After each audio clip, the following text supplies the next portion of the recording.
Bismillah. Assalamualaikum warahmatullahi wabarakatuh.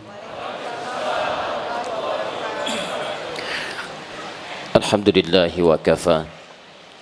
Wassalatu wassalamu ala rasulillahil mustafa wa ala alihi wa sahbihi wa man wafa. Amma ba'd. Faya ibadallah, usi nafsi wa iyyakum bitaqwallahi faqad fazal muttaqun. Fala tamutunna illa wa antum muslimun.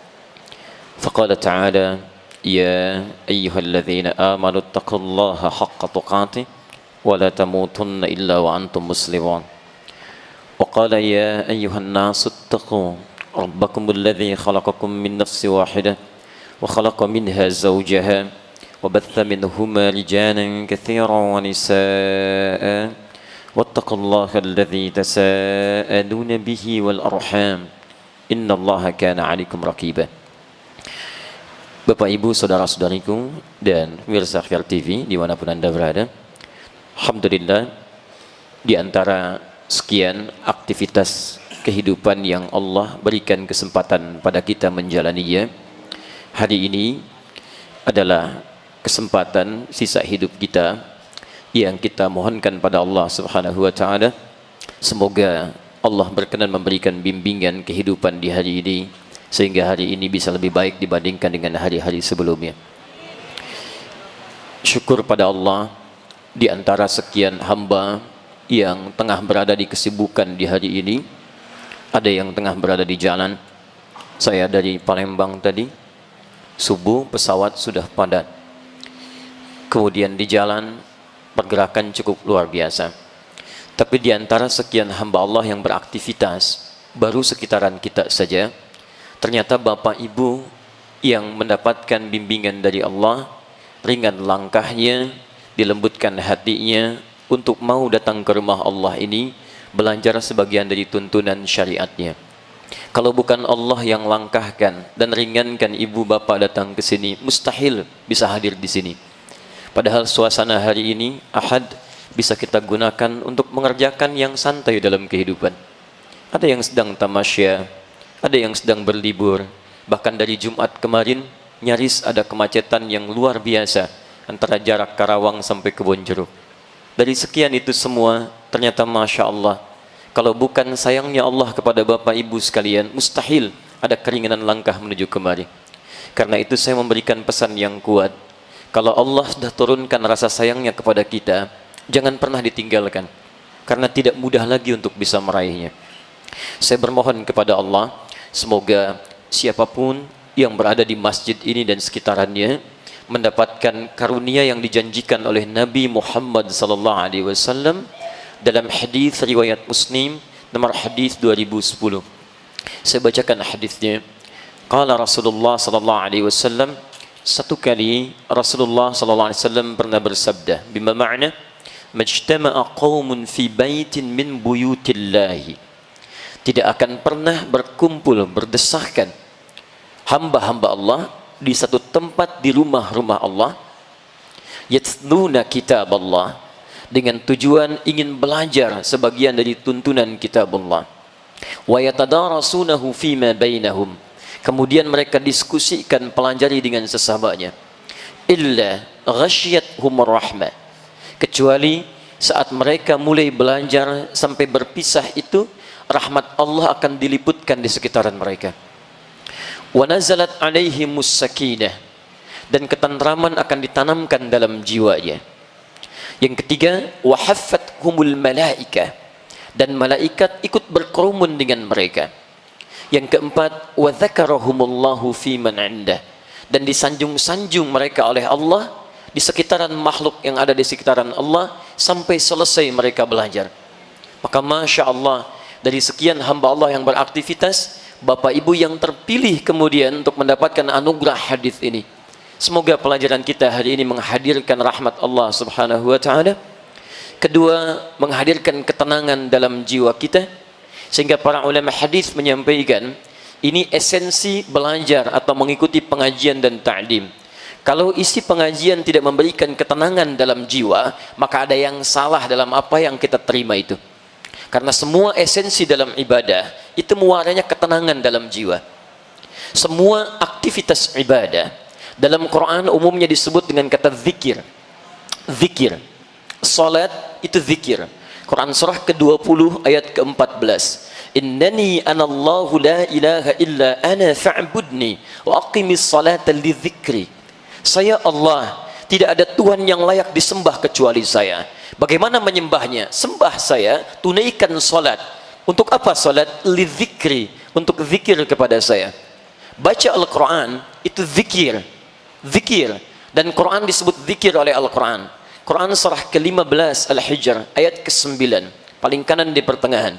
Inna nahnu nazzalna dzikra wa inna lahu lahafizun. Kami telah turunkan Al-Quran sebagai zikir. Quran disebut sebagai zikir. Penghafal Quran dia sedang berzikir. Bahkan menghafal Quran 4 kali disebutkan di satu surah yang sama. Quran surah ke-54 ayat 17, ayat 22, ayat 32, ayat ke-40. Walaqad yassarnal Qur'ana lidzikri fahal min muddakir. Sungguh kami telah mudahkan Al-Quran untuk diingat, dihafalkan. Menghafal Quran disebut sebagai zikir.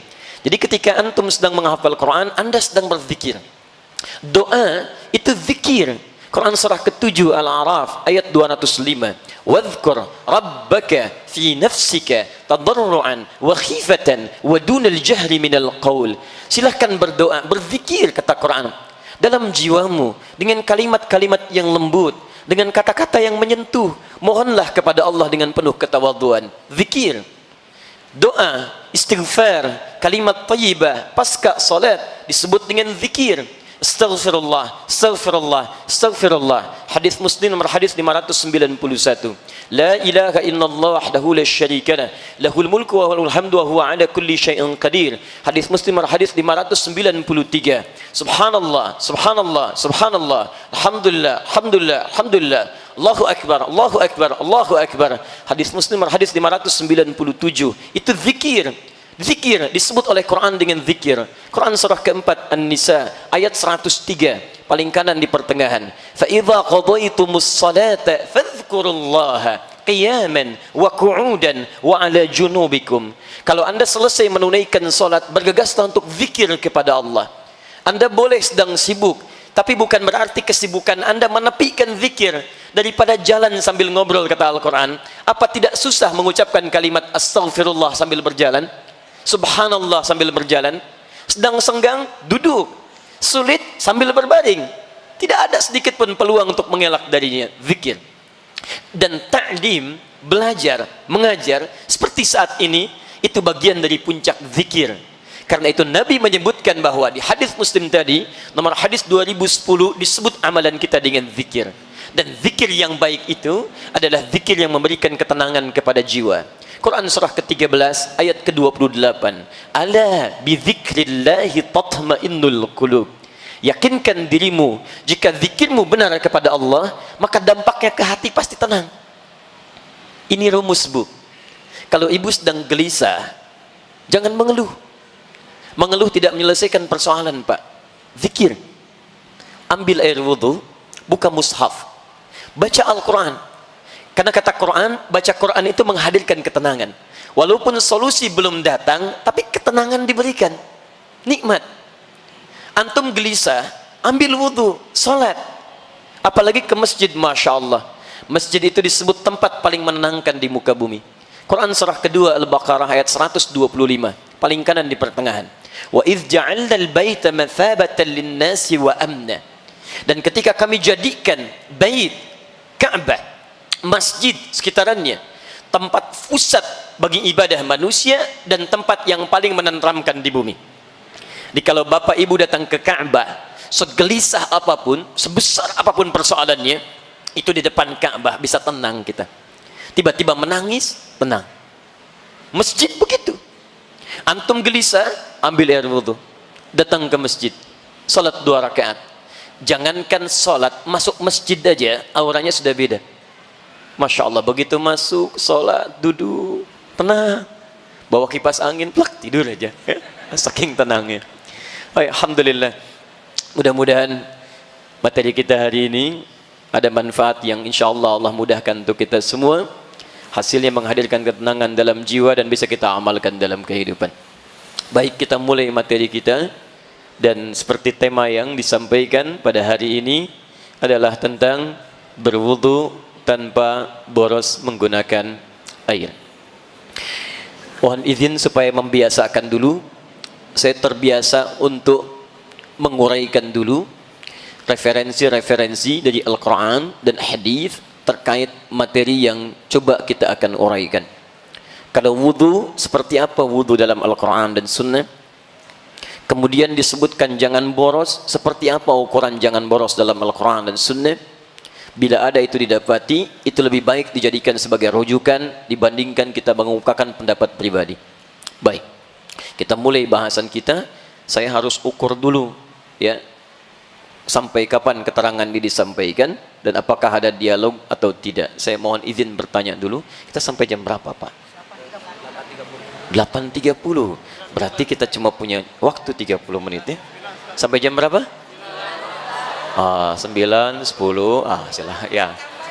Baik, silahkan. Sampai jam 11 nggak ada masalah. Saya jam 9 pulang ya. Jam 11. Untuk penyampaian materi ini sampai 8.30. Baik, materi 8.30, selebihnya diskusi. Baik, tanya jawab sampai jam 11.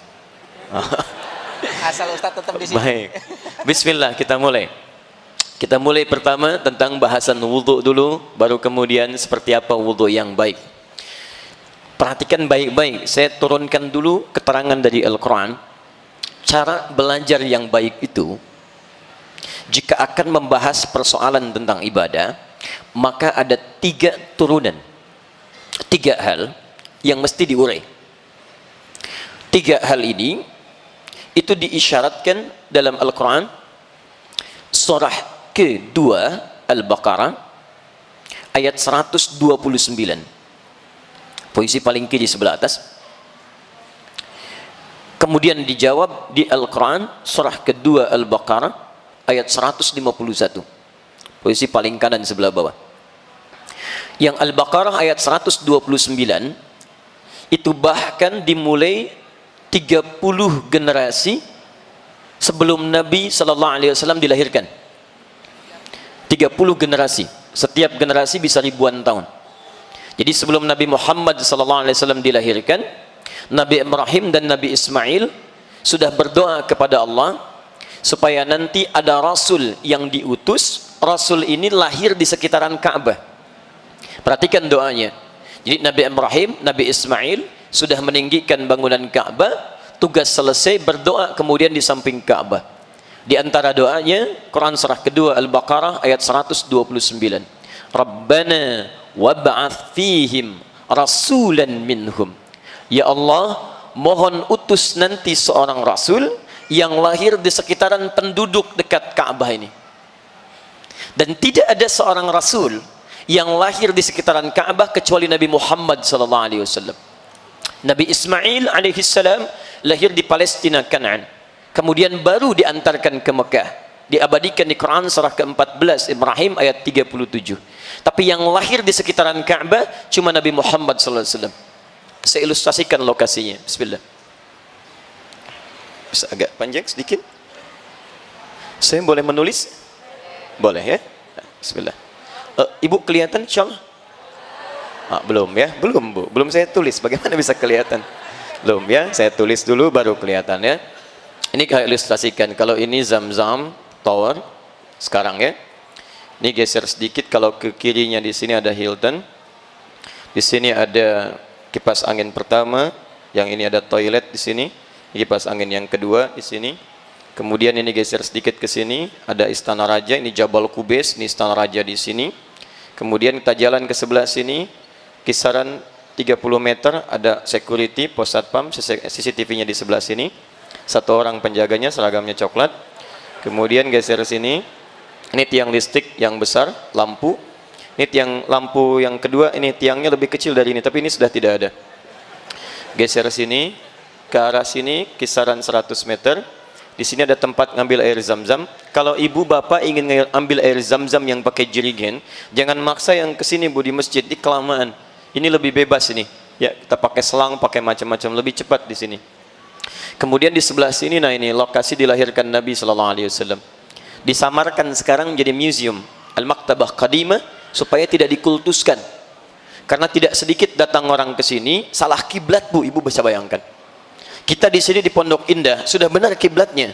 Ada orang ke Mekah sudah tahu kiblatnya Ka'bah di sini, salatnya bisa menghadap ke sini. Karena itu oleh pemerintahan setempat kemudian ini disamarkan jadi perpustakaan atau museum. Kemudian dikasih peringatan di sini, pojok sebelah kanan. Di sini ada gambar, ada orang sholat, ada yang ruku, ada yang ngelap-ngelap, kemudian dicoret tanda silang, kemudian ada bacaan di atasnya, ya, dilarang untuk beribadah menghadap ke sini. Ini tidak benar. Dituliskan pakai bahasa Arab, bahasa Inggris, bahasa India, Urdu, plus bahasa Indonesia. Jadi orang Indonesia pun ada yang pernah salah, ya. Makanya ditulis pakai bahasa Indonesia. Buktinya nggak ada bahasa Jepang karena tidak ada orang Jepang salah ke sini. Baik, ini geser, ini di sini ada bukit, matahari terbit dari sini, sinarnya ke sini. Ya, jadi matahari terbitnya di atas rumah Nabi lewat sini, bulan juga terbitnya di atas rumah Nabi, adanya di atas rumah Nabi malamnya. Di siang malam itu bercahaya. Saya bisa sampaikan ini karena saya sendiri datang ke situ dari mulai terbit matahari saya perhatikan sampai dengan malamnya. Ke sini, kemudian ada terminal Mahbas Al-Jin, ya, kemudian ke sini ada bukit lagi panjang. Nah, ini pusat niaganya Sayyidah Khadijah. Saking kayanya satu bukit segini. Menikah dengan Nabi, di sini kemudian ada pintu Marwah, di sini ada toilet sekarang, di sini ada posisi rumah Nabi setelah berumah tangga. Geser sedikit, tarik lurus ke sini, ini cahaya matahari ke sini, di sini ada tangga ke bawah. Ada tangga di sini, ini yang pakai eskalator, sini ada penjaga polisi, ada bangku satu warna merah. Turun. Ini Babus Salam, di sini pintu Babul Ali, di sini rumahnya Abbas bin Abdul Muttalib. Lahirnya di sini Ka'bah. Jadi kalau Bapak Ibu masuk dari sini, ya, kalau ingin tawaf sunnahnya masuk dari sini. Turun. Ini Babus Salam. Ini Anda tinggal lurus, di sini Bukit Safa, langsung ketemu dengan Hajar Aswad. Ini tidak perlu belok-belok lagi. Kalau Anda dari sini masuknya, maka nanti akan bergeser, muter dulu ke sini dulu, balik lagi ke sini, baru turun, baru ke sini lagi. Ya, jadi kalau bisa masuk lewat sini lebih baik karena langsung bertemu dengan Al-Hajar Al-Aswad. Ya, ini saya sebutkan Hilton tadi, di sini kediaman sahabat Abu Bakar radhiyallahu taala anhu. Ini toilet pertama, yang ini toilet, ini kipas angin satu, ini kipas angin dua. Yang di sini parlemen Quraisy dulu. Ya, yang di sini mereka merencanakan pembunuhan terhadap Nabi. Di sini ada Abu Jahal, Abu Lahab dan abu-abu yang lainnya yang tidak baik. Jadi yang lahir di sekitaran Ka'bah hanya Nabi Muhammad sallallahu alaihi wasallam. Dan uniknya, ini yang paling menarik. Sejak masa Nabi Ibrahim dan Nabi Ismail alaihi wassalam, keduanya sudah berdoa di samping Ka'bah supaya Rasul yang diutus ini membawa 4 misi. Di antara 4 misi ini, 3-nya itu manhaj dakwah. Cara Nabi menyampaikan pengajarannya supaya bisa diterima dan dipraktikkan oleh umatnya, plus berdampak dalam kehidupannya. Jadi bukan sekedar diterima, tapi ada dampak dalam kehidupan. Awas, hati-hati. Kalau Bapak Ibu kemudian belajar sesuatu, hanya menerima pengetahuan saja, tapi tidak ada dampak dalam aplikasi, ya, keilmuan yang didapatkan, itu ada yang salah dalam cara belajarnya. Nanti kita lihat, ya, kita lihat. 3 ini, 1, yatslu alaihim ayatika, menyampaikan kepada umatnya ayat-ayatmu, dalil dari Al-Quran. Jadi Nabi dilarang oleh Allah menyampaikan pesan-pesan ibadah kecuali merujuk kepada dalil. Maka dari itu dalam kaidah usul fiqih sederhana, jika kita ingin mengerjakan ibadah, ukurannya dalil. Rujuk ke sini. Ada dalil, kerjakan, tidak ada dalil, tidak usah repot. Jadi Allah menginginkan kita mudah dalam ibadah, bukan ingin mempersulit. Jadi ukurannya sederhana, ada, kerjakan, tidak ada, kita tinggalkan. Sebaliknya urusan dunia itu boleh semua, kecuali yang dilarang. Jadi kalau Bapak Ibu cari urusan dunia, jangan tanya dalil, itu repot. Pulang dari sini mau beli jus alpukat, begitu pesan, bang, jusnya 1, dalilnya mana? Ayo, susah kayak gitu. Ya, gak akan dapat kita. Ya. Ini rujukannya. Yang kedua, wa yu'allimuhumul kitab, mengajarkan isi dalil Quran ini, disebut kemudian dengan hadis, dipraktekkan disebut dengan sunnah. Bisa lah. Nabi ingin tunjukkan tentang solat. Gak boleh Nabi perintahkan kita solat sebelum ada petunjuk dari Allah. Solat tunaikan. Turun ayat Quran surah kedua, misal ayat 43, wa aqimus shalah, tunaikan solat.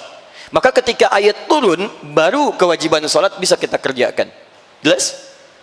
Tapi persoalannya ayatnya ada, tapi caranya kan harus tahu kita. Maka dari itu diperintahkan pada yang kedua, tidak cukup dengan dalil turun, ajarkan bagaimana cara solat yang benar. Wudu belum kita tunaikan, ada dalilnya baru kita kerjakan. Bagaimana cara wudunya? Itu yang diturunkan pengajarannya lewat keterangan Nabi sallallahu alaihi wasallam. Jadi dalam pelajaran-pelajaran ibadah, satu, kita mesti merujuk ke dalil dulu. Kedua, kita mesti tahu bagaimana cara mengerjakannya. Dua aspek. Satu, dua. Tiga, ini yang jarang dibahas. Wal hikmah. Esensinya. Hikmahnya.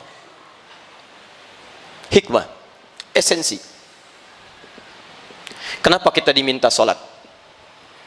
Contoh ya, sebagai evaluasi. Sebentar. Sebagai evaluasi. Al-Quran memberikan ukuran esensi sholat. Di Quran surah ke-29 ayat 45. Inna salata tanha anil fahsya wal munkar. Sungguh salat itu bila benar dikerjakan akan menjadikan pelakunya baik, terbebas dari perbuatan keji dan mungkar. Jadi sumber keburukan itu hanya dua. Kalau bukan fahsya, maaf, keburukan yang bersumber dari syahwat. Kata-kata kotor itu fahsya, jorok itu fahsya, pornografi, porno aksi, LGBT itu fahsya. Jadi mustahil ada orang salat kemudian bisa berkata kotor. Kalau orang tidak sholat, dia kata-katanya kotor karena memang tidak sholat. Tapi kalau antum sholat, kata-kata antum kotor, ada yang salah dalam sholatnya.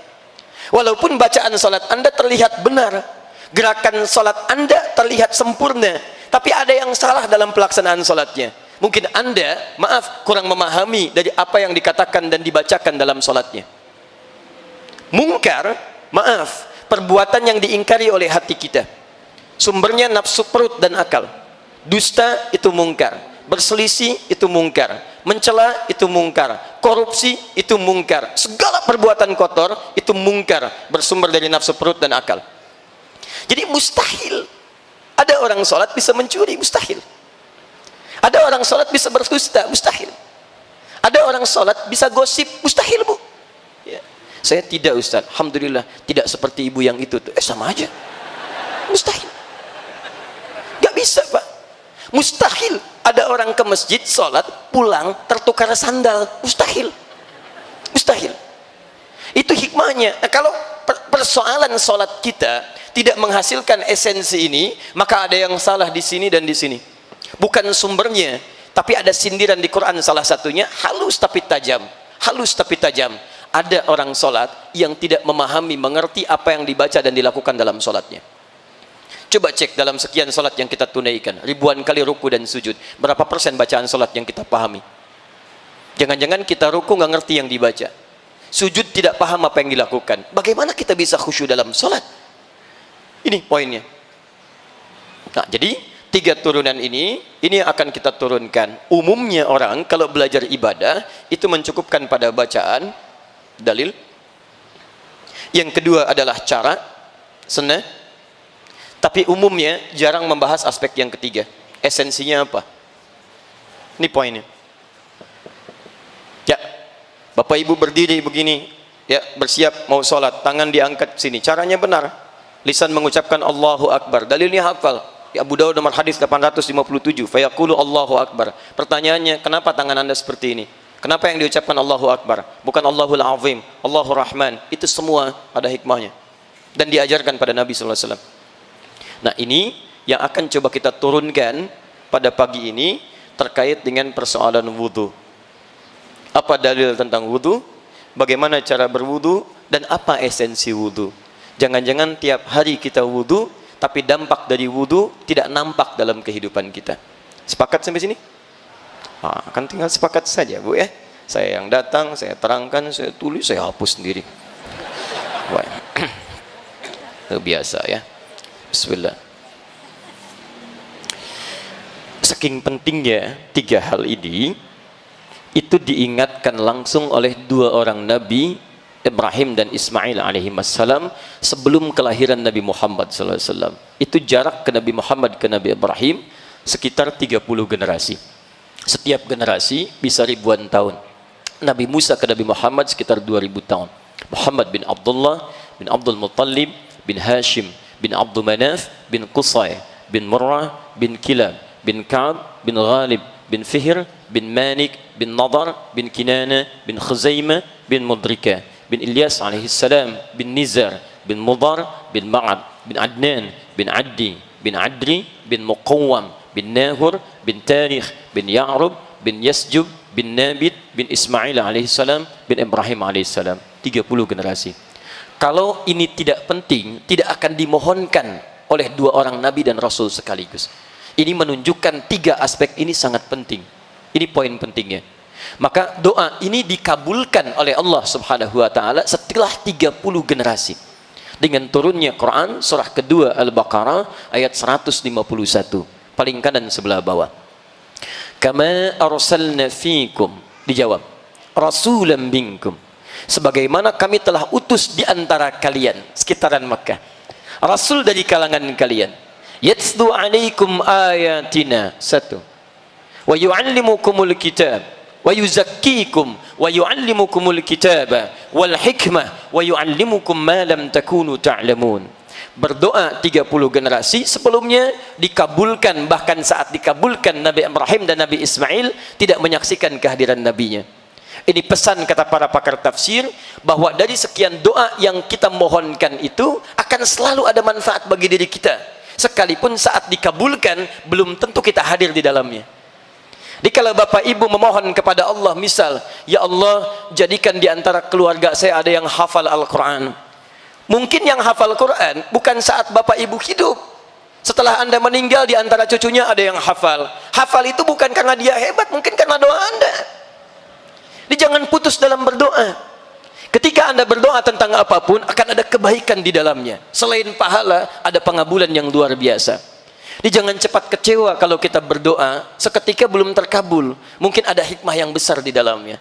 Nabi Ibrahim, Ismail, dua nabi disayang oleh Allah. Satu gelarnya Khalilullah, paling dekat dengan Allah. Abul Anbiya, bapak para nabi. Surganya jelas. Keturunannya nabi rasul seluruhnya hampir umumnya dekat dengan Allah, dijaga dari maksiat, tingkat surga paling tinggi. Berdoa kepada Allah 30 generasi baru dikabulkan dan tidak mengeluh. Anda nabi bukan, rasul bukan, surga belum jelas, amalan berantakan, hisab masih menegangkan, tidak ada dari kita keturunan nabi. Mohon maaf. Ya, coba lihat.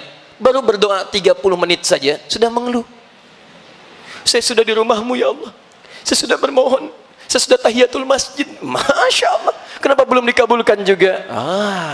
Kurang banyak dan kurang sabar. Yuk kita turunkan. Pertama, dalil. Bismillah. Wudu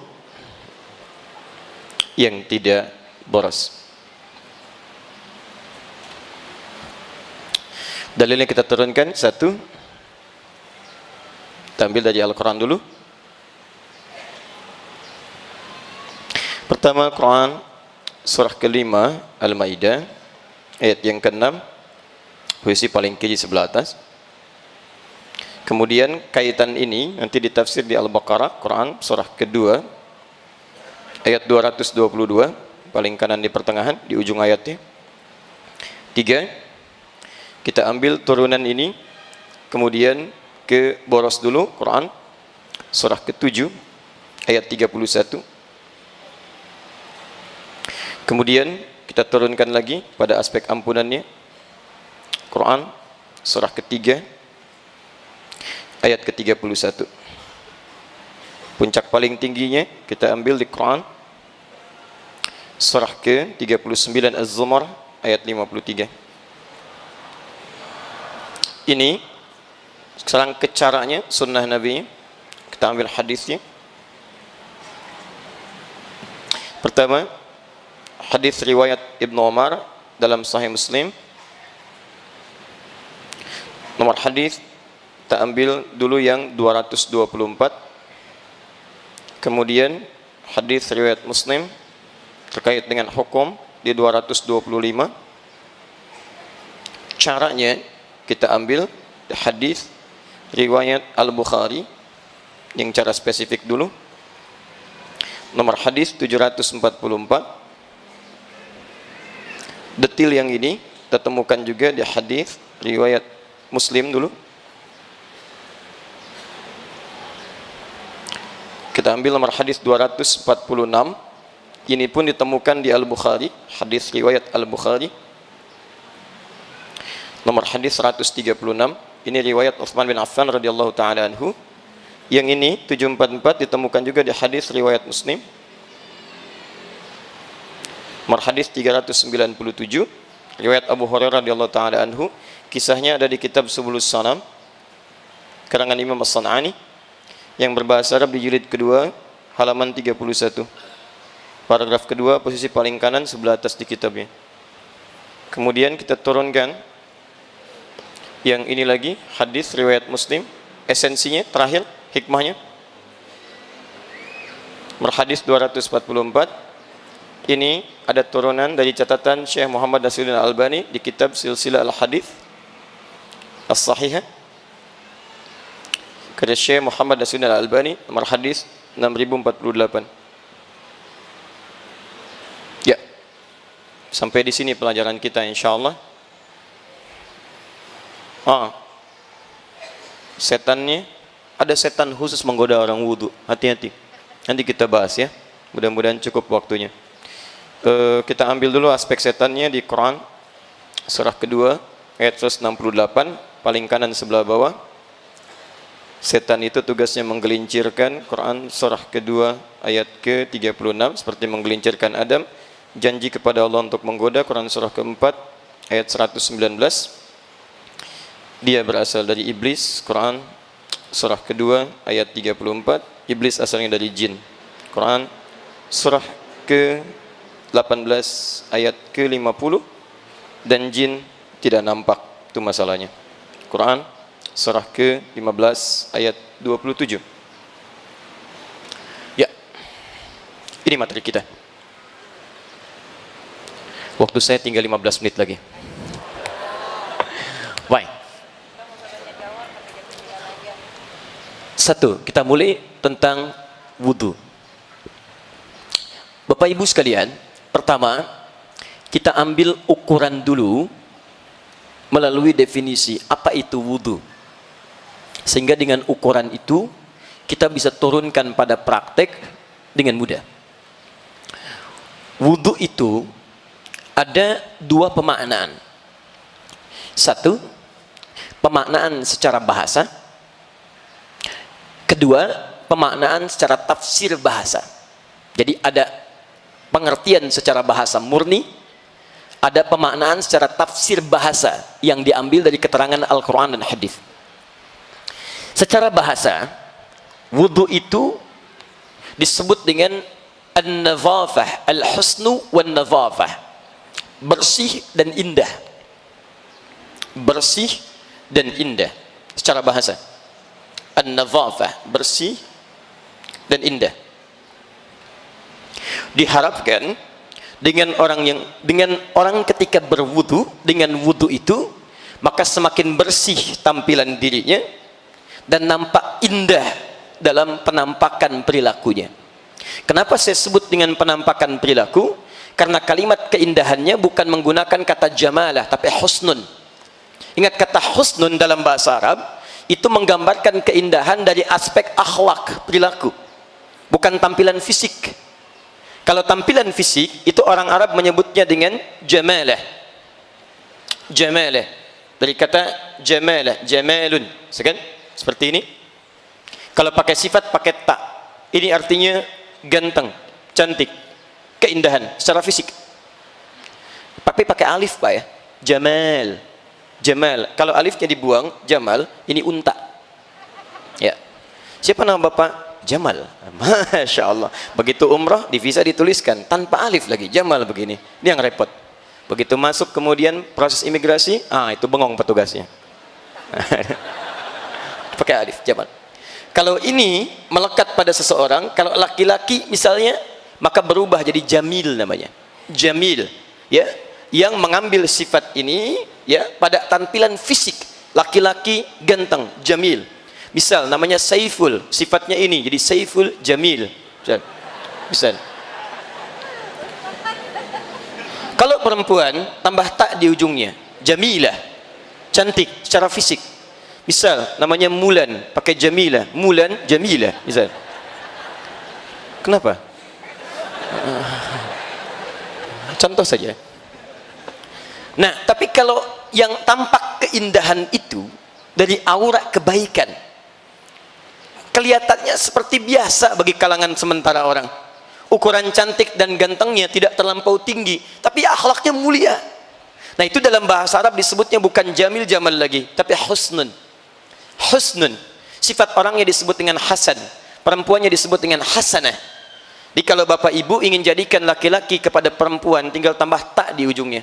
Muslim tambah tak, perempuan muslimah. Mukmin, perempuan mukminah.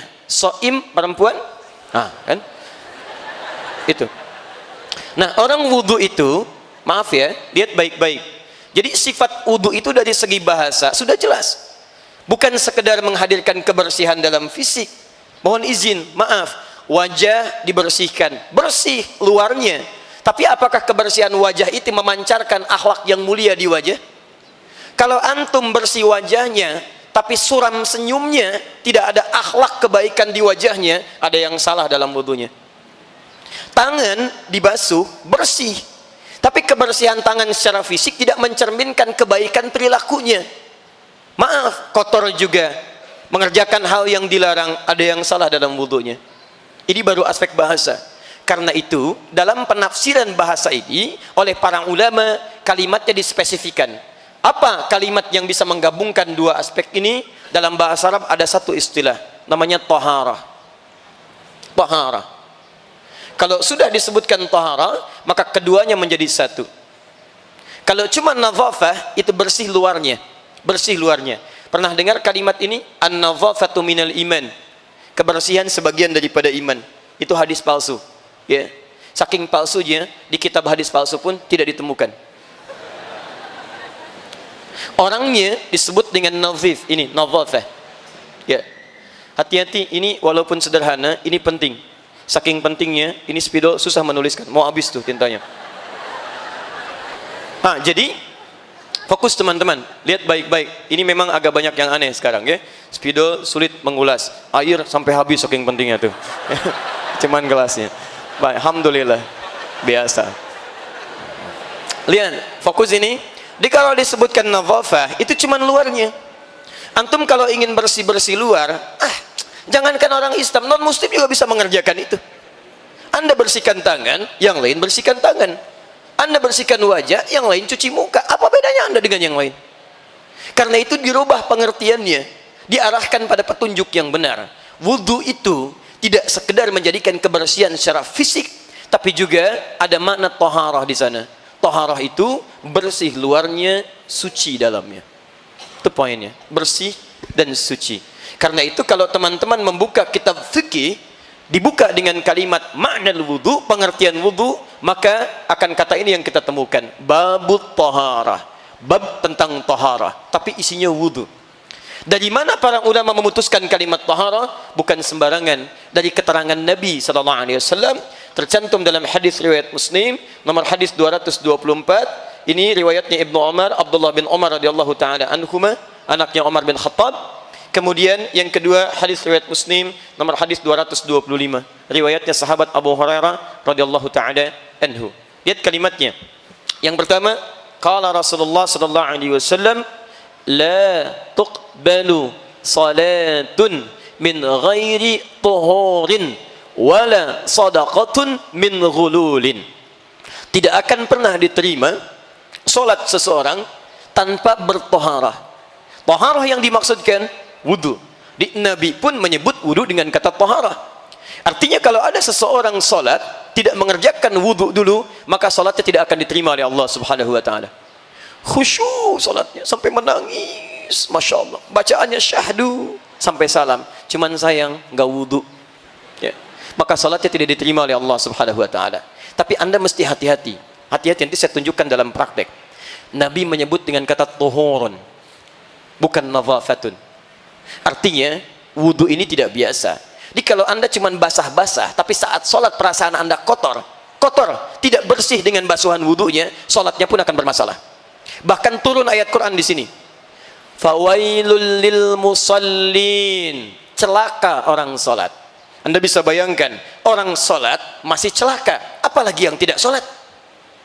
Sholat masih celaka, apalagi yang tidak sholat. Tapi siapa yang celaka dari orang sholat itu? Bukan semua orang sholat. Alladzina hum an salatihim sahun, yang lalai dalam sholatnya. Apa bentuk lalainya? Alladzina hum yura'un, yang saat sholatnya ingin dilihat. Siapa yang lihat? Orang lain, bukan Allah. Emang dia aja yang bisa ke masjid, saya juga bisa. Nanti saya tunjukkan kepada dia. Jadi motivasi ke masjidnya bukan ingin sholat, ingin orang lain tahu bahwa saya pun bisa ke masjid. Nah, ketika dia berangkat ke masjid padahal dia wudhu, dia bersihkan, tapi sayang hanya membersihkan aspek luarnya, dalamnya kotor. Karena itu ketika dia sholat membawa sifat riya, itu yang bermasalah. Mohon izin Bu ya, Ibu hati-hati dengan sifat riya, sangat bahaya Pak. Riya itu selain menghadirkan dosa, sekaligus menghanyutkan amal seketika, habis seketika. Infak riya, habis. Haji, umrah riya, habis. Dalilnya Quran surah kedua ayat 264, paling kiri sebelah bawah. Ya ayyuhalladzina amanu la tubtilu shadaqatikum bil manni wal adza kalladzi yunfiqu malahu ria'an nas. Hei orang-orang beriman, jangan kamu gugurkan, batalkan amalan-amalan kebaikan yang telah engkau tenun dengan lelah. Satu disebut batal amalnya, gugur. Kalladzi yunfiqu malahu ria'an nas, seperti orang infak yang riya. Awas, perbuatan disebut dengan mengganggu dan merusak. Manna wal adza, itu merusak. Satu, gugur amal. Kedua, merusak sekaligus keadaan amal. Awas, hati-hati. Contohnya apa? Riya. Famathaluhu kamathali safwanin alaihi turabun fa asabahu wabilun fatarakahu salda. Yang seperti itu habis seperti dihanyutkan air bah seketika. Batal, hanyut, habis, rusak.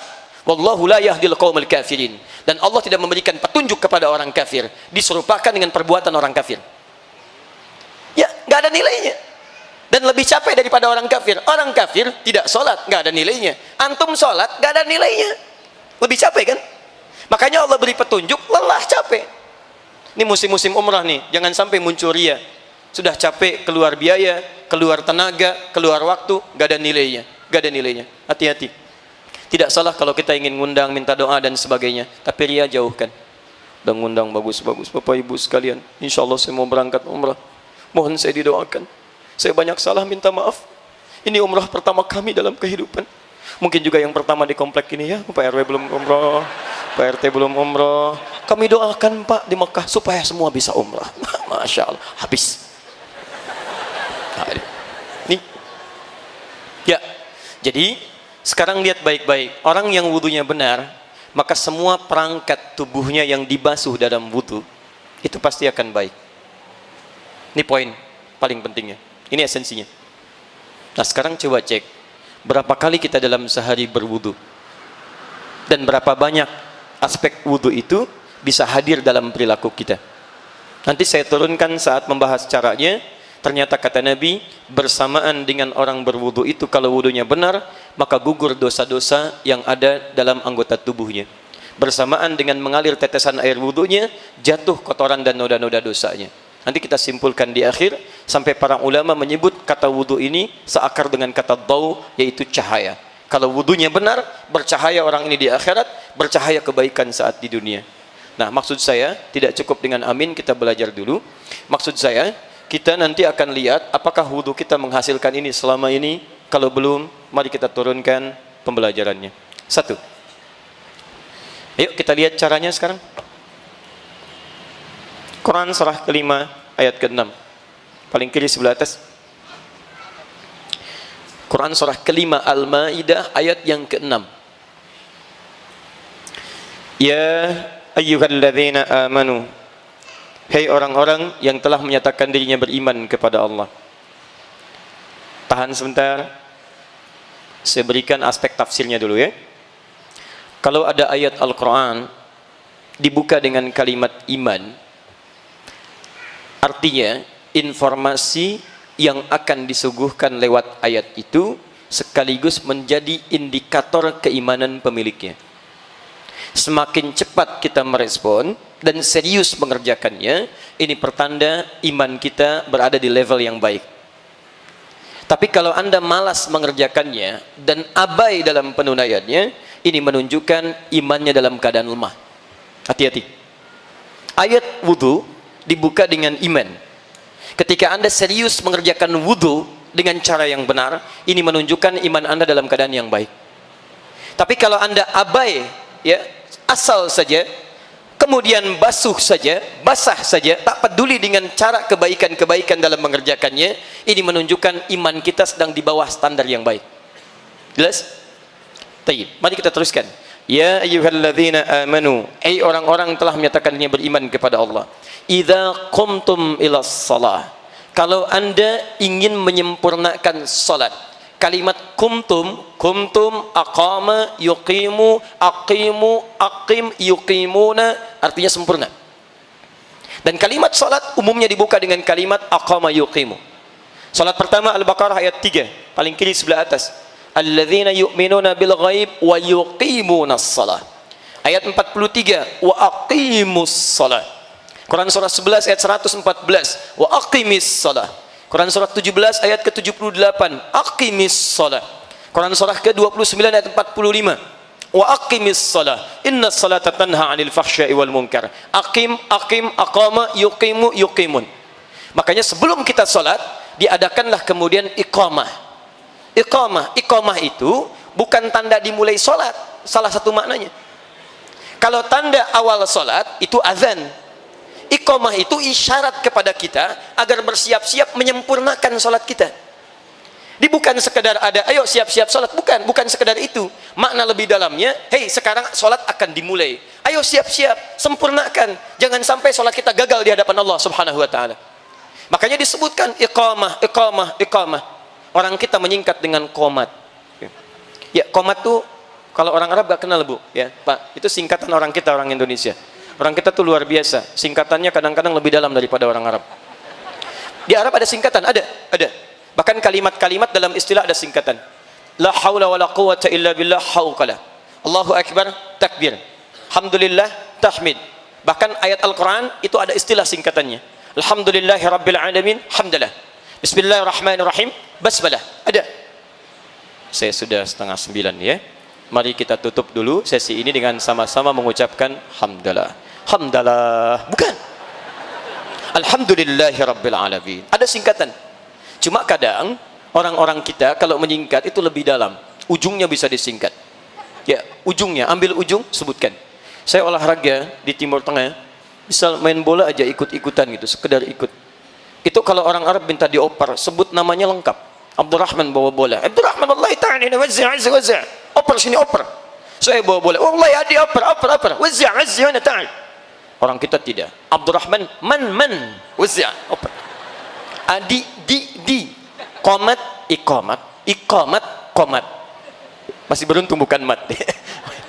Qamat. Nah, iqamat itu asalnya bukan sekedar kalimat tapi siap-siap menunaikan salat. Nah, ayat wudu dibuka dengan kesempurnaan salat. Idza qumtum ilas shalah. Kalau ingin salat Anda sempurna. Kata para pakar tafsir, ayat ini terkesan memberikan isyarat bahwa wudu atau kesempurnaan wudu terkorelasikan dengan kesempurnaan salat. Artinya orang yang tidak sempurna wudunya, maka bisa dipastikan salatnya pun tidak akan sempurna. Jelas ya? Baik. Dari mana Ustaz tahu keterangannya? Tafsir dari Nabi sallallahu alaihi wasallam di hadis riwayat Al-Bukhari nomor hadis 744, di hadis Muslim nomor hadis 397, keterangan di kitab Subulus Salam jilid yang kedua halaman 31. Hadisnya dikisahkan oleh sahabat Abu Hurairah radhiyallahu taala anhu. Kisahnya dialami oleh seorang bernama Khalad bin Rafi' Az-Zuraiqi. Demikian kisahnya. Qala, sahabat menyampaikan, bima makna, jaa rajulun ila Nabi sallallahu alaihi wasallam. Datang seorang lelaki kepada Nabi sallallahu alaihi wasallam. Namanya Khalad bin Rafi' Az-Zuraiqi. Fadakhala ila al-Masjid Nabawi. Dia masuk ke Masjid Nabi. Fa shalla bi janbin Nabi sallallahu alaihi wasallam. Maka dia salat di samping Nabi sallallahu alaihi wasallam. Ilustrasinya demikian. wan nabiyyu fi nahiyatin ukhra minal masjid, dan Nabi di sisi lain di masjid. Jadi ini orangnya salat, ini Nabi posisi di sini. Falamma sallama yaminan wa shamala, tatkala selesai salatnya, dia salam ke kanan dan ke kiri. Thumma atan nabiyya sallallahu alaihi wasallam, dia mendatangi Nabi sallallahu alaihi wasallam. Faqala assalamu alayka ya Rasulullah, dia berkata assalamu alayka ya Rasulullah. Faqala lahu Rasulullah sallallahu alaihi wasallam, maka menjawab kepadanya Rasulullah sallallahu alaihi wasallam, wa alaikassalam wa rahmatullah. Wa alaikassalam wa rahmatullah, irji' salli fa innaka lam tusalli. Silahkan Anda salat lagi karena Anda belum salat. Padahal sudah salam. Fa'ada salatahu thalatha maratin, maka dia mengulang salatnya sampai 3 kali. Faqala lahu an-nabiy sallallahu alaihi wasallam mithla ma kana, namun Nabi tetap mengulang kalimat serupa. Anda salat lagi karena Anda belum salat. Anda bisa bayangkan, sudah 3 kali salat. Orang ini sahabat, salat dekat Nabi di masjid Nabi. Kata Nabi setelah salam, Anda belum salat. Faqala, maka dia berkata, ya Rasulullah, ma uhsinu ghairah. Ya Rasulullah, saya nggak bisa lebih baik lagi daripada yang tadi. Alimni, tolong ajarkan saya. Nah, ketika Nabi mendengar kalimat itu, maka beliau kemudian bersabda, faqala idza qumta ila shalah, kalau salat kamu ingin sempurna. Lihat ibu bapak sekalian, kalau tidak penting masalah ini, mustahil Nabi meminta mengulang. Kalau salat kamu ingin sempurna, asbighul wudu, mulai dengan menyempurnakan wudu dulu. Begini caranya, diajarkan dari awal sampai akhirnya. Thumma istaqbilul qiblah, baru menghadap ke arah kiblat. Begini caranya. Fakabbir, kemudian bertakbir. Begini caranya sampai dengan salamnya. Nah, kata para ahli hadis, kalau hadis ini langsung memulai kepada salatnya, misal kata Nabi, idza qumta ila shalat istaqbilul qiblah. Kalau ingin sempurna salatnya, langsung menghadap kiblat. Kalau kalimat hadisnya menunjuk pada salatnya langsung, ini menunjukkan wudunya sudah sempurna. Tapi ketika kalimat arahan Nabi dimulai dengan sempurnakan wudu, begini caranya, kata para ahli hadis, orang ini sudah punya masalah sejak wudunya. Kalau wudunya tidak punya masalah, mustahil Nabi menyinggung wudunya. Dan kata para ahli fiqih, ini menunjukkan wudu akan berdampak pada benar tidak salatnya. Bapak ibu pulang ke rumah, lihat anaknya bagaimana saat berwudu. Kalau wudunya sudah keliru, pasti salatnya akan berantakan. Saya mohon sebesar-besarnya, kalau Anda bisa mengajarkan yang benar, jangan ajarkan yang salah, Pak. Kasihan. Maka dia akan tumbuh dengan cara yang keliru. Nah, sekarang bagaimana cara wudu yang benar? Ini yang coba kita turunkan dari ayat Al-Quran plus keterangan Nabinya. Saya agak sedikit percepat. Saya mohon izin dulu. Boleh saya lengkapi dulu? Alhamdulillah. Fokus teman-teman sekalian. 1. Aturan pertama. Ada 4 pokok. Ini kita masih di sini. Ada 4 pokok yang diprioritaskan untuk dibasuh dalam wudu. Ada 4. Perhatikan baik-baik. 4 pokok ini sifatnya wajib. Bila Anda memiliki air yang sangat terbatas, tidak terlampau banyak. Di perjalanan tidak menemukan air yang cukup banyak, ukurannya hanya segelas ini misalnya. Baik, dan Anda cukup untuk minum pada misalnya jatah air yang lain, atau misalnya ada gelas-gelas air untuk yang lain untuk minum. Ada sebagian bisa digunakan untuk wudu, cuma segini volume airnya. Fokus. Maka jika masih ada air bisa digunakan, cukup membasuh yang 4 ini, maka jangan dahulukan tayamum. Dahulukan yang 4 ini dulu. Jelas ya? Maka dahulukan yang 4 ini dulu sebelum kita memilih untuk tayamum. Tayamum itu babnya belakangan. Sepanjang airnya masih bisa digunakan, cukup untuk yang 4, maka ini dahulukan. Apa yang 4 itu? 1. Taghsilu wujuhakum. Wajah. Satu-satu. Saya langsung praktekkan. Perhatikan sini. Yang disebut wajah itu adalah tampak depan dari kepala, mulai dari kening ini turun ke bawah ini, termasuk mata, sela-sela ini, fokus sampai ke dagu sini bawah. Dan mohon maaf sebentar, ikhwan laki-laki teman-teman yang ada jenggotnya, termasuk dengan menyelai-nyelai jenggotnya. Maaf sedikit aja, sedikit saya tekankan. Hukum jenggot itu sunnahnya memelihara. bukan menumbuhkan. Jadi kalau teman-teman ada jenggot, rawat dengan baik, yang rapi, merapikannya. Tapi kalau belum ada jenggot atau tidak punya jenggot, tidak usah maksa. Ya gak usah beli timun, beli arang, gosok-gosok, tidak. Gini, sedang apa mas? Sunnah. Bukan. Sunnah itu merawat, ya, merapikan. Baik. Dan area bawah di sini, masuk di bawah telinga di sini. Ya, bagian dari dagu yang paling bawah. Nah, sekarang perhatikan baik-baik. Saya mau simpan mic ini supaya mudah mempraktekkan dengan kedua telapak tangan. Fokus baik-baik. Bahasa Al-Qur'annya pertama, untuk membasuh wajah menggunakan kata ghassala. Perhatikan baik-baik. Faghsilu pakai ghassala. Ini untuk wajah menggunakan ghassala. Ghassala itu mengambil airnya dan dibasuhkan ke tempat yang akan dibasuh. Ditumpahkan ke tempat yang akan dibasuh. Contoh, kita mohon izin misalnya, saya ilustrasikan mengambil air langsung dari keran misalnya. Saya minta bantuan. Izin Pak, sebelah sini saja. Ini misalnya kerannya. Ya, begini. Fokus baik-baik. Ini misalnya kerannya. Kemudian kita akan berwudu. Lihat baik-baik. Ambil airnya. Saya belum bicara boros ya. Saya bicara ambil wudu dulu. Ambil airnya. Kemudian ghassala, tumpahkan di tempat yang akan dibasuh. Kemudian kita tumpahkan di wajah. Kemudian saya turunkan, lihat baik-baik. Saya tumpahkan. Ini, sini. Nah perhatikan sekarang. Ini ada jemari. Satu yang telunjuk. Ini diusahakan kita fungsikan dengan baik. Dengan membersihkan ujung-ujung mata di sini. Jelas ya? Sehingga kotoran bisa dibersihkan dengan baik. Yang kedua yang jempol. Ini kita gunakan untuk membasuh yang bagian belakang di sini. Ya, diambil airnya, tumpahkan di wajah seperti ini. Kemudian basuh yang belakangnya. Yang ada jenggot kita kemudian selai-selai. Paham ya? Baik. Berapa kali?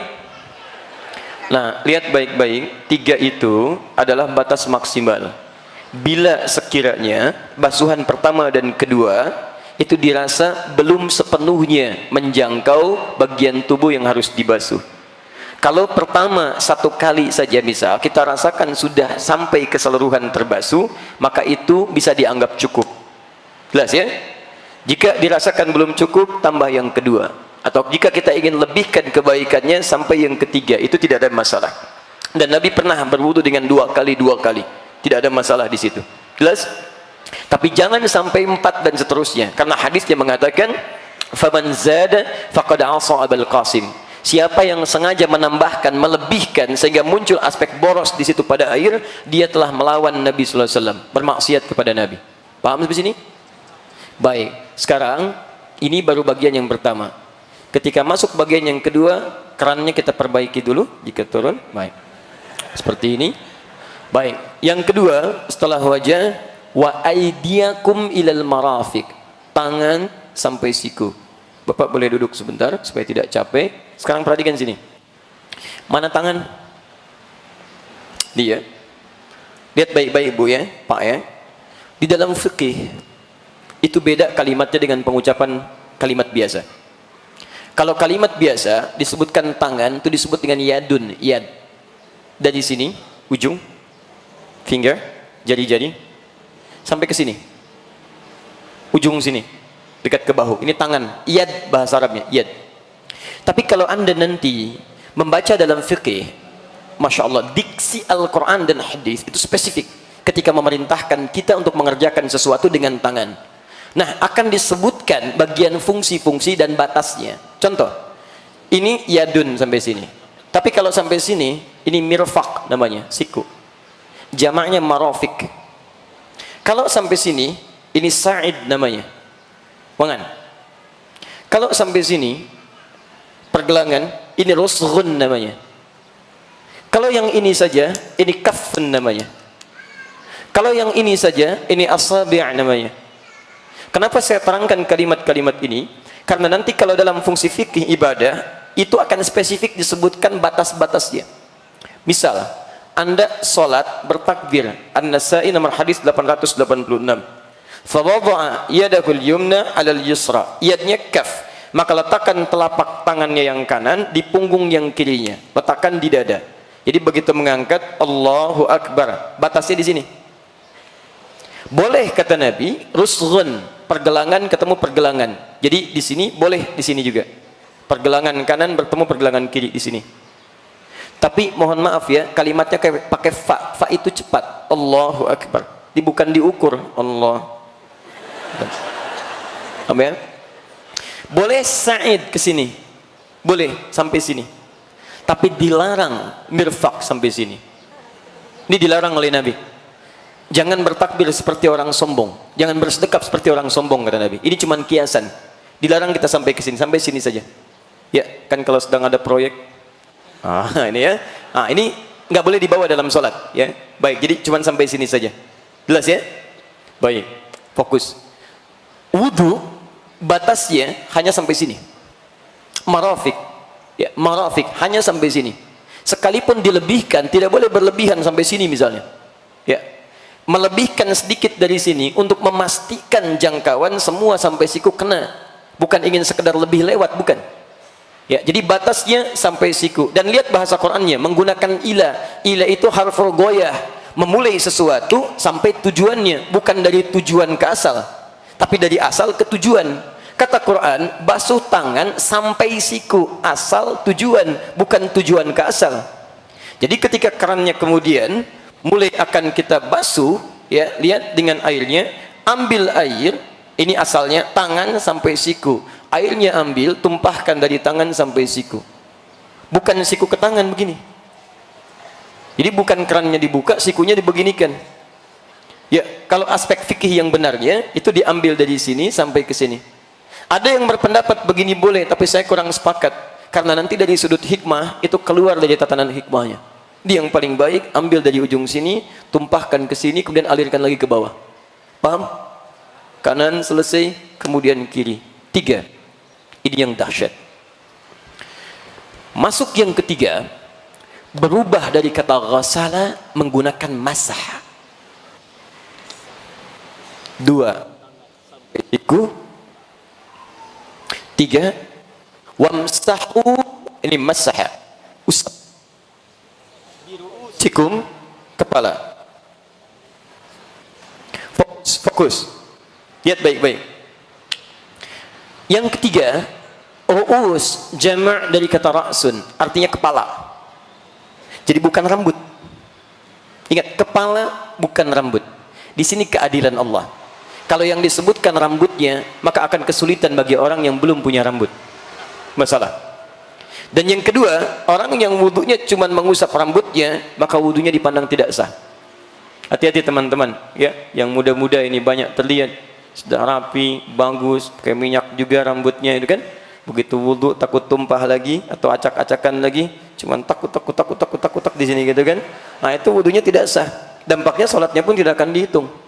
Nggak bernilai sholatnya. Maka yang dibasuh, diusap kepalanya. Ketika mengusap menggunakan masaha. Masaha itu bukan basuh tapi usap. Bedanya dengan yang pertama, kalau ghasala, ambil airnya, tumpahkan langsung. Ambil, tumpahkan langsung. Masaha tidak. Ambil airnya, kemudian kita tumpahkan dulu, baru kemudian kita usapkan pada apa yang akan diusap dari anggota wudu. Paham? Hebatnya, ini kalau bukan firman Allah, mustahil kalimatnya begini. Mustahil. Ketika mengusap, tiba-tiba ditambah dengan ba wamsahu bi ru'usikum. Ba wamsahu bi ru'usikum. Lihat ya. Allah bisa berfirman begini, wamsahu ru'usakum, bisa. Tapi kenapa menggunakan ba? Ini rahasia besarnya. Huruf ba dalam standar bahasa Arab itu setidaknya ada 14 makna. 14 arti. Nanti lihat di kitabnya Mughnil Labib an Kutubil A'arib karya Ibnu Hisham Al-Ansari dari halaman 25 sampai halaman 59. Disebutkan 14 makna dalam bahasa Arab. Ba dalam Bismillahirrahmanirrahim itu ba-nya punya makna sendiri. Ba dalam innamal a'malu binniyat, ba-nya punya makna sendiri. Ba dalam alaihissallahu bi ahkamil hakimin, ba-nya punya makna sendiri. Dan kenapa dalam ayat mengusap kepala menggunakan huruf ba? Setidaknya dari 14 itu ada 3 makna dari 14 itu. Satu, namanya istighraq. Istighraq itu artinya menunjuk pada sesuatu keseluruhan. luas pada umumnya. Kalau diterapkan pada wudu, artinya fokus baik-baik, ambil airnya, kemudian setelah itu tumpahkan begini, maka Anda basuhkan dari depan sini sampai ke belakang. Ya. Nabi dikisahkan menerapkan bagian pertama ini, ngambil hatta adbara. Adbara itu bagian belakang, ambil, usap dari depan ke belakang. Boleh kalau ingin dibalikan ke depan, tidak ada masalah. Yang penting dari depan sampai ke belakang, umumnya keseluruhan.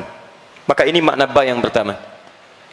Ba yang kedua disebutkan at-tahdid, at-tab'id, maaf, at-tab'id ma'at tahdid.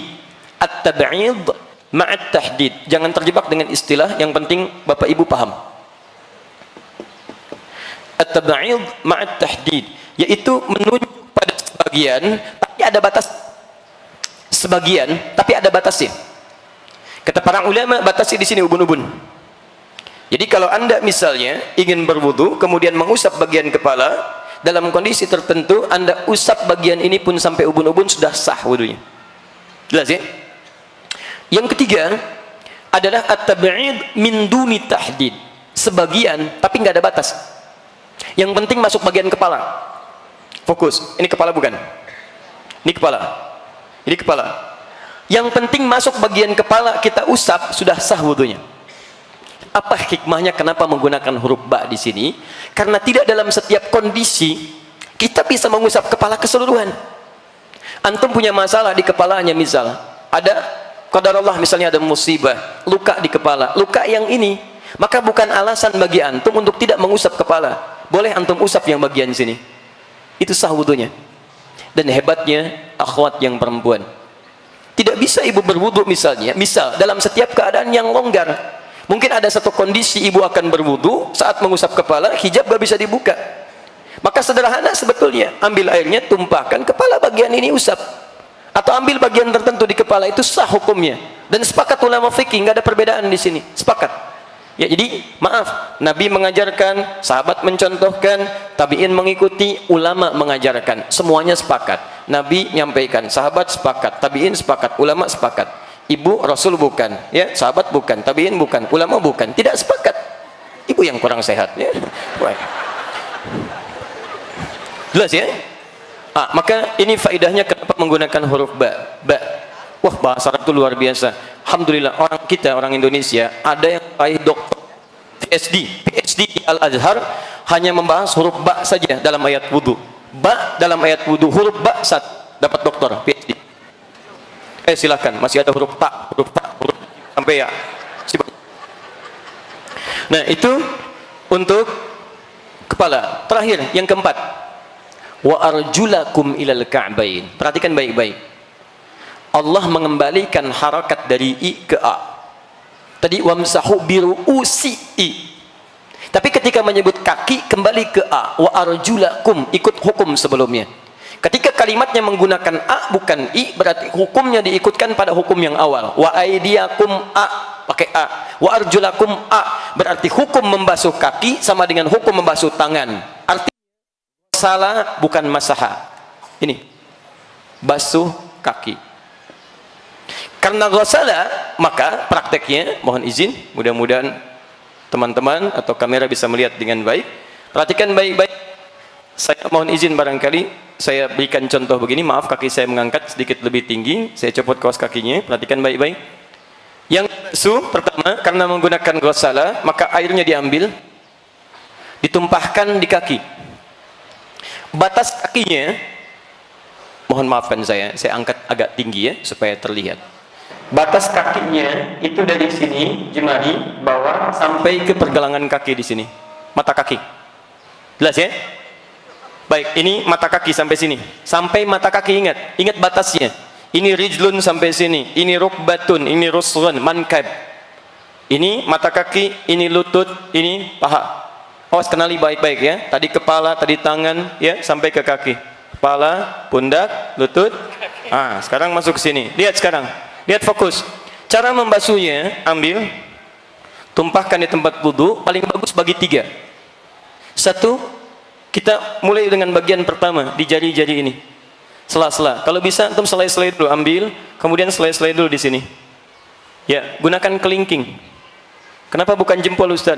Kegedean. Udah, jangan banyak dibahas. Ini hati-hati dengan kotoran yang di sini.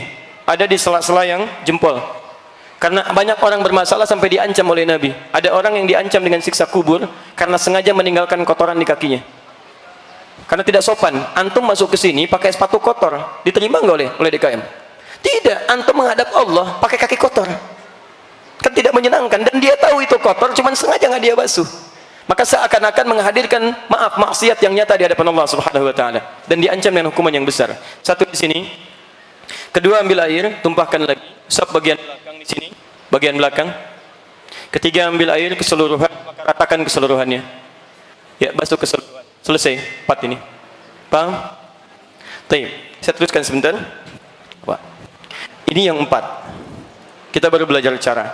Nah, yang 4 ini diprioritaskan kalau kondisi airnya memang diduga cukup hanya membasuh yang 4 itu saja dan bisa digunakan. Maka jangan dulu dahulukan tayamum, tapi prioritaskan yang 4. Jika airnya cukup banyak, maka kita sempurnakan dengan sunnahnya dan tambahan pahala bisa kita raih. Apa di antara sunnahnya? Pertama, mulai ya dengan kita berniat membaca bismillah, kemudian kita menyela-nyela tangan, ambil air, ya, kita basuhkan dulu, sunnah pertama. Kedua, selesai kita kumur-kumur. Di antara kumur-kumur ini boleh kita sambil menyikat bagian gigi, membersihkan. Ya, laula an asyqa ala ummati, kata Nabi, kalau saya tidak bermaksud memberatkan kepada umatku, la amartuhum bisiwak 'inda kulli salati. Aku akan perintahkan mereka menyikat giginya sebelum mereka salat. Sebelum mereka salat atau saat mereka salat, ada yang menafsirkan sebelum salat gosok-gosok begini, ada yang menafsirkan saat wudu dia bersihkan. Supaya sisa makanan yang menyelip di gigi itu bisa dihilangkan dengan cara digosok-gosok itu. Bisa menggunakan sikat gigi atau mungkin bagian dari jemari seperti ini. Paham ya? Baik, jadi ambil kumur-kumur, nah kemudian tumpahkan. Sunnah dari berkumur-kumur ini adalah yang kedua, menghirup ke hidung, istinsyak namanya. Hirup sebagian airnya ke hidung, kemudian kita istinsyar, keluarkan kotorannya ya dari daerah hidung. Saya ulang, sunnah pertama ini basuh tangan, kedua kumur-kumur, ketiga hirup sebagian, istinsyak, keempat keluarkan, istinsyar. Sunnah selanjutnya, fokus baik-baik, telinga, membasuh telinga. Ini caranya bisa langsung sekaligus dari kepala begini, turunkan kemudian ke telinga, boleh. Boleh juga setelah kepala ambil air lagi untuk membasuh telinga. Itu sah karena dua hadisnya ada dari satu sahabat yang sama, yaitu Utsman bin Affan radhiyallahu taala anhu. Posisinya ada di sini. Hadis Muslim hadis 246. Ya, boleh sampai di sini. Kemudian ke ujung kaki sudah selesai, kerjakan dengan tertib. Sunnah selanjutnya baru ditutup dengan doa. Dan di sini saya akan berhenti sejenak. Doa ini sunnah juga dalam wudu, diakhiri dengan doa. Pertanyaan saya, apa doanya? Doanya disebutkan di sini. Hadis Muslim hadis 244, juga ada di silsilah hadis as-sahihah karya Syekh Muhammad Nasruddin Al-Albani nomor hadis 6048. Saya bacakan doanya. Asyhadu an la ilaha illallah wa asyhadu anna Muhammadan Rasulullah. Teruskan, belum selesai. Allahumma ij'alni minat tawwabin waj'alni minal tahan sebentar. Perhatikan pertanyaan saya. Kita sering membaca doa ini, paham nggak dengan artinya? Sekarang perhatikan esensinya. Saya bacakan artinya. Allahumma ij'alni, ya Allah, mohon ya Allah, jadikan aku minat tawwabin, termasuk orang tobat. Anda kan baru wudu, kenapa doanya doa tobat? Kan yang kita kerjakan wudu. Kenapa saat baca doa, doanya selesai tobat? Ini yang saya maksudkan dengan taharah. Makanya Nabi menyebut dengan taharah. Bukankah tobat itu mengakui dosa yang pernah dilakukan, menyesalinya, dan berjanji akan meninggalkannya? Di orang wudu itu sebetulnya dia sedang bertobat dengan seluruh anggota tubuhnya. Makanya silahkan cek kenapa hikmahnya yang dibasuh dalam wudu itu umumnya anggota tubuh yang sering kita gunakan beraktivitas. Wajah dengan mata menatap, lisannya berbicara, kumur-kumur. Lihat tangan, ini yang menyentuh, megang macam-macam. Dari ujung jemari sampai ke sini, gerak. Sampai ke telinga yang sering mendengar, sampai ke ujung kaki. Mata kadang lihat yang keliru, lisan bicara yang salah, tangan mengerjakan yang keliru, kaki melangkah pada yang salah. Kadang-kadang sombong, kata Al-Quran. Mohon maaf, orang yang wudunya benar, itu saat dia berwudu sebetulnya dia sedang bertobat. Jadi begitu Anda misal berkumur-kumur, itu bukan sekedar mengeluarkan kotoran fisik yang ada di lisan. Tapi kata Nabi, saat benar-benar dia, hadis Muslim hadis 246, saat benar-benar dia mengeluarkan air di mulutnya, bersama itu jatuhlah kotoran dosa-dosanya. Di Anda saat berkumur-kumur itu, coba ingat-ingat, ini salah apa lisan kita? Barangkali kita merasa baik, tapi orang lain menilai kita itu sering salah dengan lisan kita. Bicara yang tidak menyenangkan, sering mencela orang lain, kadang-kadang gibah, bicara yang tidak elok dalam kehidupan. Ini kan aneh, aku minimal 5 kali wudu.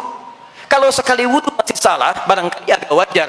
Tapi kalau 5 kali dibasuh masih kotor juga, perlu berapa kali dibasuh lagi? Saya basuh tangan sekali, masih kotor, wajar lah, nggak kesentuh. 2 kali masih kotor, 3 kali agak kurang wajar, 5 kali dibasuh masih kotor juga. Antum butuh berapa basuhan lagi? Seharusnya orang yang berkumur minimal 5 kali dalam sehari itu bersih lisannya. Selesai. Tidak ada hubungan dengan dengan dusta lagi, berkata yang kotor lagi, kalimat yang tidak menyenangkan. Dimohon izin kalau ada setiap hari wudu lisannya kotor, ada yang salah dalam wudunya. Evaluasi. Sampai ke tangan digunakan untuk menulis.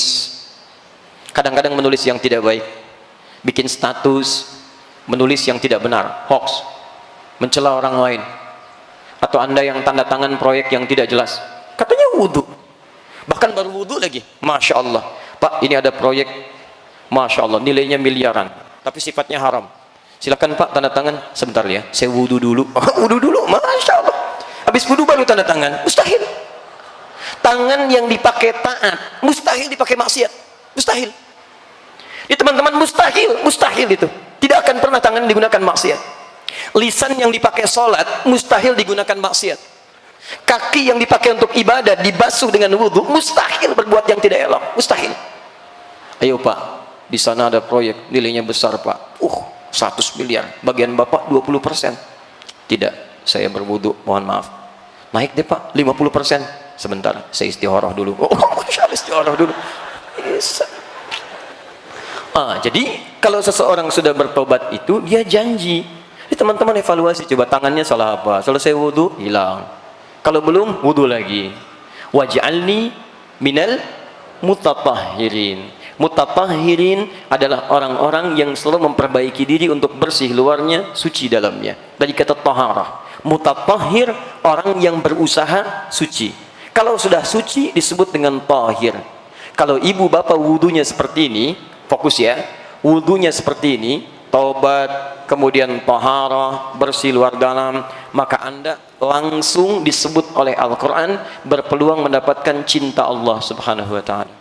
Itu ada di Quran surah kedua ayat 222. Ini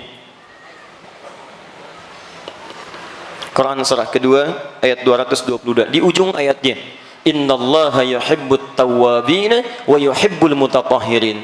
Allah akan mencintai orang-orang yang berusaha untuk taubat dan selalu membersihkan atau menyucikan dirinya. Yuhibbut tawwabina wa yuhibbul mutatahhirin. Anda berdoa setiap wudu, Allahumma ij'alni minat tawwabina waj'alni minal mutatahhirin. Minat tawwabina minal mutatahhirin. Innallaha yuhibbut tawwabina wa yuhibbul mutatahhirin. Jadi kalau wudu Anda bagus, taubat Anda benar, Anda tinggalkan maksiat, Anda raih taat kepada Allah, maka cinta Allah akan Anda raih. Itu poinnya. Yang dahsyat, kalau cinta Allah sudah kita raih, maka yang pertama Allah berikan bagi kita semua adalah ampunan dari semua dosa. Semua dosa diampuni. Itu ada di Quran surah ketiga ayat 31. Dosa sebesar apapun, walaupun israf dalam dosa, Quran surah 39 ayat 53. Perhatikan rumusnya, saya berakhir di sini. Qul, Quran surah 3 ayat 31. Qul in kuntum tuhibbunallaha fattabi'uni. Katakan Muhammad, jika kalian serius mencintai Allah, ikuti saya, ikuti Nabi. Di bagaimana Nabi beraktivitas dalam kehidupan, termasuk wudunya ikut Nabi. Kalau Anda bisa melakukan itu, perhatikan, ini persamaannya. Perhatikan, yuhibbukumullah. Maka cinta Allah akan diberikan kepada Anda. Nah, saat Allah mencintai seorang hamba, apa yang diberikan? Wa yaghfir lakum dzunubakum. Maka Allah akan ampuni seluruh dosa-dosanya. Selesai. Jadi kalau kita wudunya benar, perbaiki wudu lagi, perbaiki wudu lagi, perbaiki wudu lagi, taubat, taubat, mutatahhir, mutatahhir, Masya Allah. Itu diantara tanda dicintai oleh Allah Subhanahu wa ta'ala.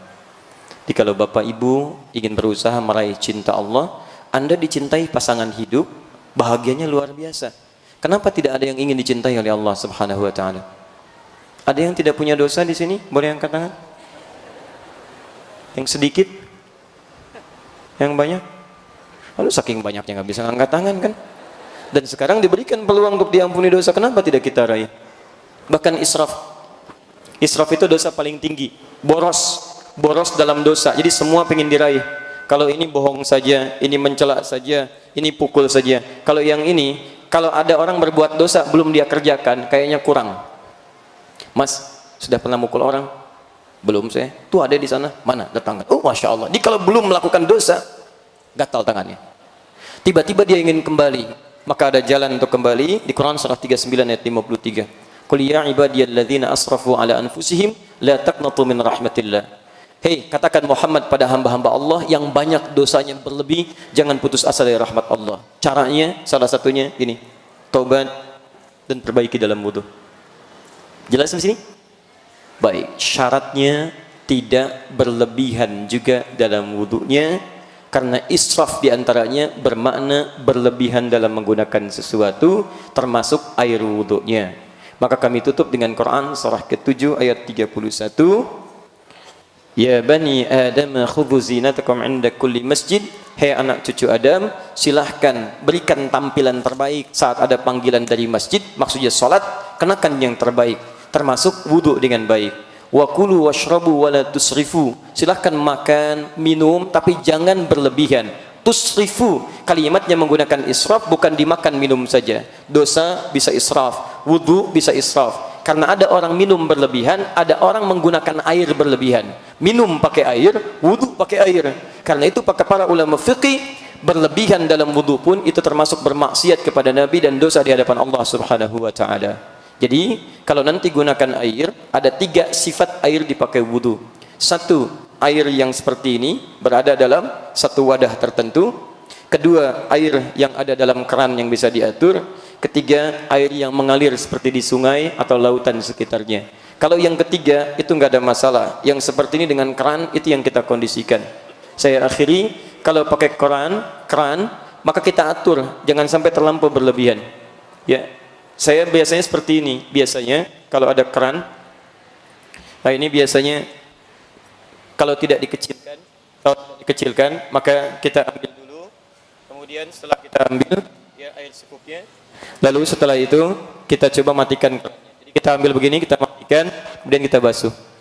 Untuk tangan kita ambil dari sini, ini kita matikan. Ya, nah, itu bisa menghemat air dan cukup luar biasa. Ini kalau seperti ini, ya, saya ambil contoh yang ini karena lebih mudah konsekuensinya. Jadi seperti ini, ambil airnya begini. Tutup ya, kemudian baru kita basuhkan ke wajah. Ambil lagi airnya, baru kemudian ke tangan sampai siku. Kenapa tadi tidak siku dari tangan, tapi tangan sampai siku yang ini dulu? Karena ini yang sering banyak kita gunakan dalam keseharian. Ini yang banyak dosanya dibandingkan yang ini. Makanya saat Anda basuh dari sini, bayangkan dosa apa yang pernah dikerjakan oleh jemari-jemari kita. Ya, paham ya? Sampai ke sini, sampai kita turunkan lagi. Itulah barangkali inti materi yang kita bahas dalam kesempatan ini. Sudah dulu ya. Saya mau ke Turki ya, jadi mohon izin. Jadi kita pamit dulu. Ini nanti insya Allah ya, kita nanti ini bawa. Nanti staf kami di Akhir TV akan bawa ini. Ini akan dikumpulkan, dirapikan dalam bentuk tulisan. Dalam sesi Al-Quran Sunnah Solution, nanti insya Allah terhubung dari Turki, kita akan jawab pertanyaan-pertanyaan ini.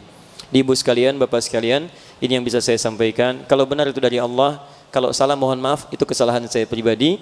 Tolong saya dimaafkan, saya bertobat di hadapan Allah Subhanahu wa ta'ala.